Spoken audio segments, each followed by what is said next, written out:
राधे राधे दोस्तों, कैसे हैं आप सब। आज हम फिर से हाजिर हैं आप सभी के लिए एक और नया वीडियो लेकर। मैं हूं प्रतिमा, आप सभी का स्वागत करती हूं अपने YouTube चैनल आनंद सरिता धार्मिक टीवी में।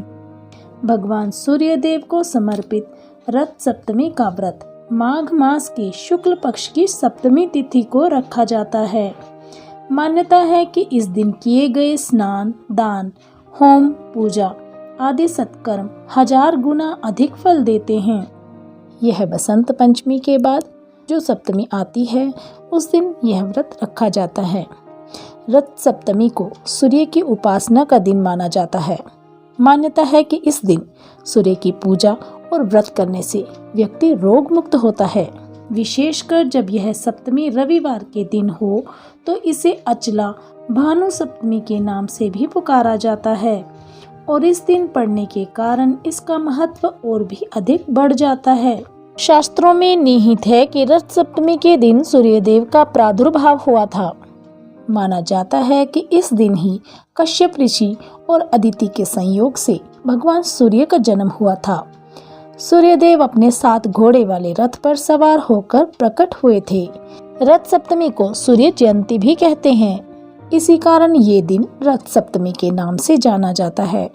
रथ सप्तमी के दिन को लोगों को रोग मुक्त करने वाला और पुत्र कामना की पूर्ति करने वाला भी माना जाता है। मान्यता है कि भगवान श्री कृष्ण के पुत्र भी रथ सप्तमी के दिन ही सूर्य का तप करने के बाद रोग मुक्त हुए थे। इसी कारण इस दिन को आरोग्य सप्तमी और पुत्र सप्तमी के नाम से भी जाना जाता है। इस बार रथ सप्तमी 7 फरवरी 2022 को मनाई जाएगी। इस मौके पर जानिए रथ सप्तमी व्रत की कथा और इसके महत्व के बारे में। तो आइए बिना देर किए शुरू करते हैं रथ सप्तमी व्रत की कथा। रथ सप्तमी के दिन की कथा भगवान श्री कृष्ण के पुत्र सांब से जुड़ी हुई है। कथा के अनुसार एक बार सांब को अपने शारीरिक बल पर बहुत ही अभिमान हो गया था। सांब कभी भी किसी का भी अपमान कर देता था। एक दिन दुर्वासा ऋषि भगवान श्री कृष्ण से मिलने आए तो वो काफी ही दुर्बल नजर आ रहे थे। सांब ने जैसे ही उन्हें देखा तो उनका मजाक बनाना शुरू कर दिया। दुर्वासा ऋषि का खूब मजाक बनाया। दुर्वासा ऋषि बहुत ही क्रोधी स्वभाव के थे तो उन्हें सांब की इस उदंडता पर क्रोध आ गया और उन्होंने उसे कुष्ठ रोगी होने का श्राप दे दिया। इससे परेशान सांब ने जब पिता श्री कृष्ण से इस पाप का प्रायश्चित पूछा तो उन्होंने सूर्य उपासना करने के लिए कहा। कालांतर में सांब ने मित्रवन में चंद्रभागा नदी के संगम तट स्थल पर सूर्यदेव की कठिन तपस्या की। उससे प्रसन्न होकर सूर्यदेव ने सांब को कुष्ठ रोग से मुक्त कर दिया था। इसके बाद रथ सप्तमी के दिन वो रोग मुक्त हो गया। तब से लोगों के बीच में ये मान्यता है कि रथ सप्तमी के दिन सूर्यदेव की आराधना करने से रोग से मुक्ति मिलती है। तभी सांब ने कोणार्क में सूर्यदेव का मंदिर निर्माण करना तय कर लिया। बोलिए सूर्य नारायण भगवान की जय। तो आइए जानते हैं रथ सप्तमी व्रत के महत्व के बारे में।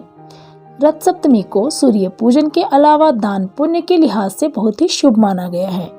इस दिन सूर्य से जुड़ी चीजें जैसे तांबा, गुड़, लाल वस्त्र आदि दान करना चाहिए। कुंडली में सूर्य की स्थिति प्रबल होती है। इसके अलावा निसंतान दंपत्ति को संतान की प्राप्ति होती है। करियर में आ रही बाधाएं दूर होती हैं और व्यक्ति को तरक्की मिलती है। इसीलिए जो श्रद्धालु रथ सप्तमी के दिन भगवान सूर्य की आराधना विधिवत तरीके से करते हैं उन्हें आरोग्य, पुत्र और धन की प्राप्ति होती है। शास्त्रों में सूर्य को आरोग्यदायक कहा गया है और सूर्य की उपासना से रोग मुक्ति का मार्ग भी बताया गया है। वर्तमान समय में भी सूर्य चिकित्सा का उपयोग आयुर्वेदिक और प्राकृतिक चिकित्सा पद्धति में किया जाता है। धार्मिक ग्रंथों के अनुसार यदि विधि विधान से यह व्रत किया जाए तो संपूर्ण माघ मास के स्नान का पुण्य फल मिलता है।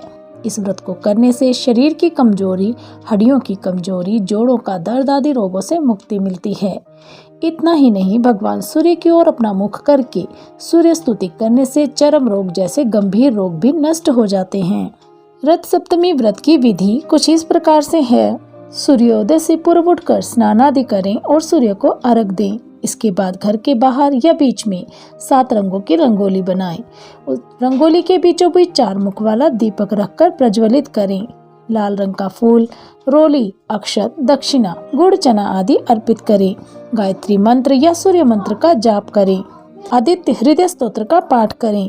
व्रत कथा पढ़ें। इसके बाद गेहूं, गुड़, तिल, लाल कपड़ा और तांबे का बर्तन किसी गरीब को दान करें।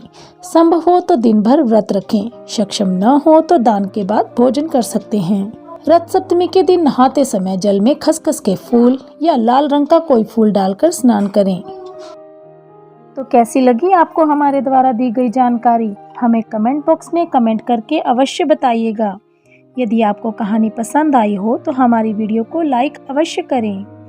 और भी ऐसी ही धार्मिक कहानियाँ और उनसे जुड़ी जानकारियाँ प्राप्त करने के लिए हमारे चैनल को सब्सक्राइब करें।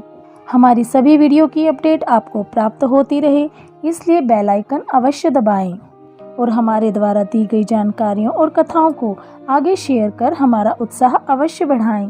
बहुत बहुत धन्यवाद।